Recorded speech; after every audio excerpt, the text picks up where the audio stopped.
Junior உடன்ல ஒரு cover story வந்திருக்கு. எடப்பாடியை மாத்துங்க ஜி, கதரும் மாஜிக்கள் கை கொடுக்குமா டெல்லி என்ற தலைப்பில் அந்த கவர் ஸ்டோரி வந்திருக்கு. எதற்கெடுத்தாலும் 47 இடங்களில் வெற்றி பெற்றிருக்கிறோம், 1 கோடிக்கும் மேல் வாக்குகள் பெற்றிருக்கிறோம் என பெருமை பேசுகிறார் எடப்பாடி.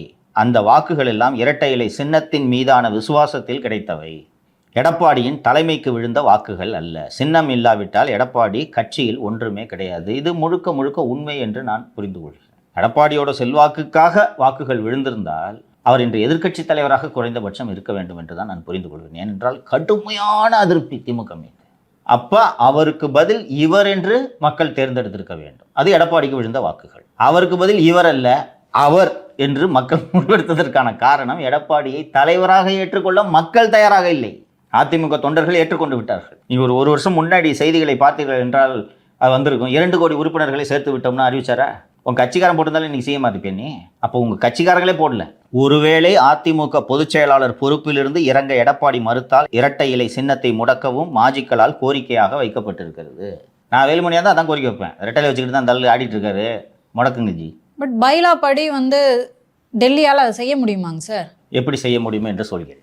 ஆர்வமாகறீங்க. என்ன அட்டெம்ப்ட் மர்டர் கேஸ் போட சொல்லியிருக்காரு, நீ பாட்டுக்கு அமைதியாக இருக்கீங்க. என்னங்க பண்ணணும்? நாங்கள் தான் உண்மையான அதிமுகன்னு ஒரு 10 பேர் சேர்ந்து பெட்டிஷன் கொடுங்க தேர்தல் ஆணையத்தில். இல்லை இந்த நேரத்தில் தேர்தல் ஆணையம் எப்படி தலையிடும்? இடைத்தேர்தல் வருது இல்லை, எங்கே வரலையே, நீ போய் பெட்டிஷன் கூட இடைத்தேர்தலை வர வைக்கிறேன். அப்போ என்னங்க பண்ண போகிறீங்க? நீ பெட்டிஷனை பெட்டிஷனை கொடுத்ததும் ஞானேஷ்குமார் தலைமையிலான தேர்தல் ஆணையம் விசாரித்து 2 தரப்புக்கும் சம பங்கு பலம் இருக்கிறது. ஆனால் 2 பேருக்கும் இரட்டை இலை இல்லை. ஒரு இலை பிச்சை வேணா 2 பேருக்கும் ஆளுக்கு ஒரு ஒற்றை இலை வெற்றிலை போட்டு வாயில மென்னுக்குங்க.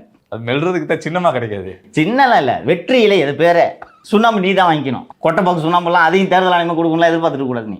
புரியுதா? சரி சார், இப்போ ஓகே ரெட்டலையை முடக்கிட்டாங்க.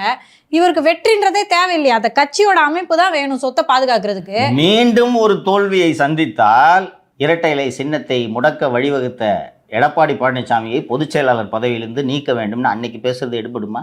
பன்னீர்செல்வத்துக்கு போதுமான ஆதரவு இல்லாததால் தானே அவர் தேராமல் நீதிமன்றத்தில் கட்சி நடத்தி கொண்டிருந்தார். கட்சியை வீதிகளில் நடத்த வேண்டும். இப்போ ஒரு வலுவான சேலஞ்ச், அதுவும் ரெட்டலையும் போச்சுன்னா அதுக்கப்புறம் எதுக்கு எடப்பாடி பின்னாடி சுட்டிட்டு எதுக்கு சுற்றணும்? ஒரு மாபெரும் ஆளுமை என்பதால. அப்புறம் அடுத்தது மிதுன தலைவராகத்துக்கு சொல்லுவீங்க, தேவை எனக்கு இது.